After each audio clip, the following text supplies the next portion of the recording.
Buenos días, ahorita vemos. Te recomiendo ver el número de serie en el Renault 14FS. El número de serie siempre figura en la caja de tu dispositivo, en la etiqueta. Ahí debería aparecer SN, que es de inglés Serial Number, el número de serie.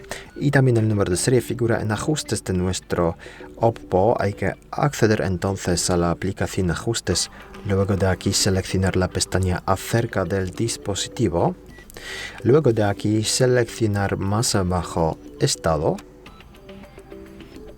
Y aquí podemos ver el número de serie. Está aquí más abajo de los números IMEI. Es este.